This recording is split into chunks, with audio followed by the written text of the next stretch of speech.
Novocaine 2025. First review of 2026 for the first film I've seen in 2026. I didn't get to see this when it came out in the cinemas. I think I was away at that time. I noticed it on streaming. I thought it was fairly good for the kind of film it is. It's an action comedy film. I notice in some areas it's called Mr. No Pain or Novocaine No Pain. I'm not really familiar with Novocaine, although I got the idea that it was probably painkiller style drug from the start of this film, because the main character is called Nathan Kane. It turns out that he was bullied at school and was given that nickname, Novocaine. Quaid plays Nathan Kane. Second most important character is Sherry Margrave, and she's played by Amber Midthunder. I don't think I've actually come across either of these actors before. I had a quick look, couldn't see anything.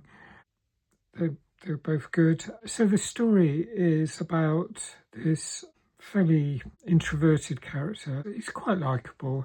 At work, he's like an assistant manager. The firm is building up to their Christmas holiday period. It's a credit union business in San Diego. He needs to call up people who have not kept up payments on their mortgages, and he is very kind towards one particular character, saying you can wait until after the holidays. There's this meeting where the manager of the company talks about how well the company is doing. Nathan's slightly distracted by a woman who comes into the meeting late, and that is Sherry. She works at the company, but he doesn't know her.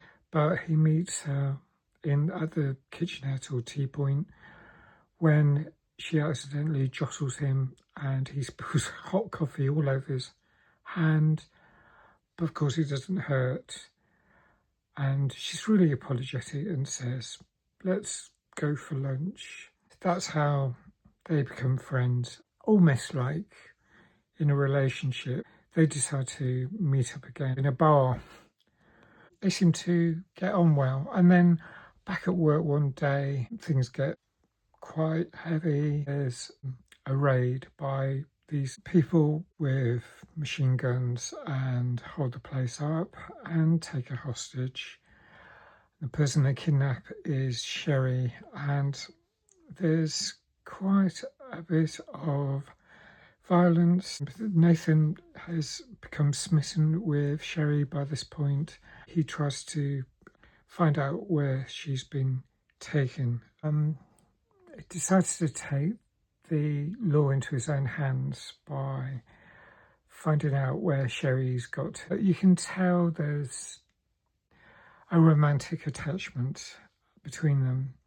He's almost like a superhero in some respects. He can still die. So I was thinking of Deadpool and films like that, you know, with actual superhero characters. Halfway between a superhero and an ordinary person. There are a few twists and turns, and I won't go into that. It is, I thought, quite funny. There's quite a lot of humour in it. That's what keeps the film going as far as I'm concerned. It actually makes it an entertaining film.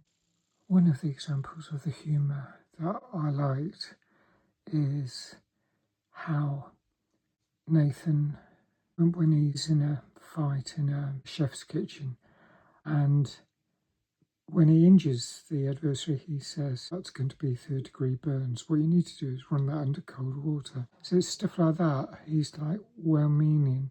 That well-meaningness, that sense of humanity that Nathan has, is a really lovely touch. In some respects, people he helps are more willing to help him back. So it's good all round. He's a likeable character.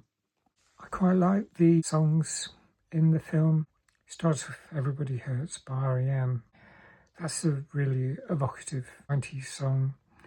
But the actual story is very dark humour, but there's some fairly clever scenes, such as because he can't feel pain, there's certain things he can do to help him get out of a situation that the baddies have put him in. He goes into a house that's booby-trapped. He gets into a situation in a tattoo parlour with someone who's pretty undesirable. And ways he gets out of those situations I haven't seen in any other film, so I think it's fairly original and that's good fun. So I'm going to score it 8.5 out of 10. Quite an entertaining film. I'd love to know what you think about it, if you've seen it or if you've got any thoughts, leave them in the comments. Please like if you like this review. Thanks if you subscribe. Hope to please hit the notification button. Oh, and Happy New Year. All the best. Sorry, Siri just interrupted me listening to my review. Thanks for watching and bye for now.